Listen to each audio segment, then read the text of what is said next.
मैं लखपत बुटोला जी से पूछना चाहता हूं। लखपत बुटोला जी, आप बहुत सारी चीज़ों का ऐलान आपके घोषणा पत्र में है, बहुत कुछ फ्री का भी ऐलान आप लोगों की तरफ से किया गया। क्या ऐसा तो नहीं कि आम आदमी पार्टी की वजह से प्रेशर में आप लोग आए, या फिर बार बार कहा जा रहा है कि कांग्रेस कैसे 7 से ऊपर बढ़ पाएगी, कुछ अलग करना पड़ेगा?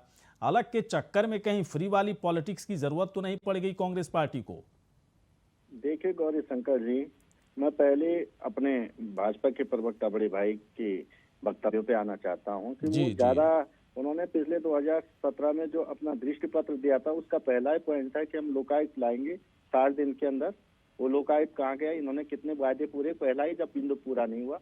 और दूसरी बात है, जो चुनाव के अब मात्र हफ्ता भर नहीं रहा, 5-7 दिन रहे, ये अपना घोषणा पत्र या दृष्टि पत्र जो लोगों के बीच नहीं ला पाए, तो पिछले घोषणा पत्र और दृष्टि पत्र पे इन्होंने नजर तो डाली है नहीं, तो इस समय लाने का कोई फायदा है नहीं। मैं ये जरूर कह सकता हूँ, जहां तक आपने फ्री की बात की है, कांग्रेस के इस जो हमने उत्तराखंडी स्वाभिमान प्रतिज्ञा की है, उसके अंदर फ्री का कोई वो नहीं है। जैसे आपसे 500 का सिलेंडर देने की हमने बात कही, तो जो हमारे गरीब लोग हैं उन लोगों को हम सब्सिडाइज करने का काम करेंगे। हमने कहा पहले साल 100 यूनिट बिजली देंगे, दूसरे साल 200 यूनिट। तो गरीब लोग जो गरीब रेखा से नीचे यापन करें, आप जानते हैं कि पिछले 1.5 साल में भाजपा की कुनीतियों की वजह से पूरे देश के अंदर 23 करोड़ से ज्यादा लोग गरीबी की रेखा के नीचे चले गए। आज देश के अंदर 58 करोड़ के आसपास गरीब की रेखा के नीचे लोग चले गए। उत्तराखंड भी उससे अछूता नहीं। पहाड़ी अंचलों में जो स्थितियां बनी है, उस स्थिति से संभालने के लिए हमें निश्चित रूप से इसको कम करके सब्सिडाइज देने का काम किया।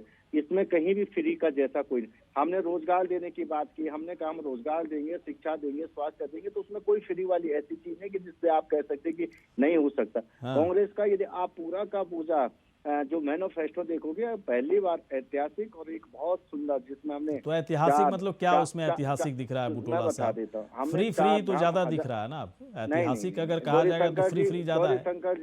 गौरी शंकर जी फ्री कुछ, हमने 4 धाम 1000 काम की बात कही है। और उसके अंदर मैं कहता हूँ, हमने कहा है कि हम 57,000 जो सरकारी पद खाली उनको भरने का काम करेंगे। हमने कहा है कि हम महिलाओं को भर्तियों में 40% आरक्षण देने का काम करेंगे। हमने सुन लीजिए इसमें कहाँ फ्री है, सुन लीजिए ना।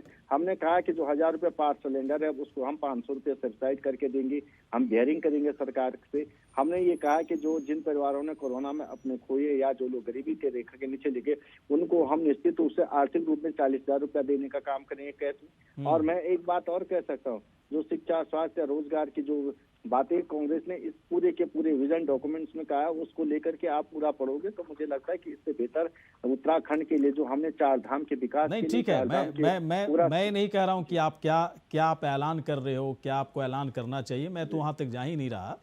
लेकिन फ्री के वादे, मुफ्त के वादे, ऐसा लग रहा है कि सारे मुद्दे खत्म हो गए। और आप बता दीजिए क्या कौन सा फ्री है, मैं फिर उस पर प्रकाश डालूं। नहीं, इतना कम कर दिया आपने, जैसे सिलेंडर के दाम 500 कैसे देंगे भाई साहब आप? जी मैं बता रहा हूँ ना, सुन लीजिए।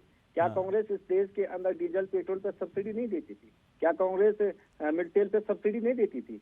क्या कांग्रेस मिट्टी तेल पे सब्सिडी देने के अलावा चीनी पे सब्सिडी नहीं देती थी? जो आवश्यक खाद्यान्न होते थे उसके अंदर, देश के अंदर, क्या कांग्रेस ने देश जब गरीबी के 50% सब्सिडी आप लोग मतलब देंगे? आप लोग ये कह रहे हैं ना 50, लगभग 40-50% पड़ा ना। बहुत चीजें ऐसी हैं भाजपा की तरह, ऐसा नहीं कि चुनाव आती ही खैरात की तरह लैपटॉप बांटना शुरू कर दे। चलिए ठीक है, मैं आता हूँ थोड़ी देर के बाद।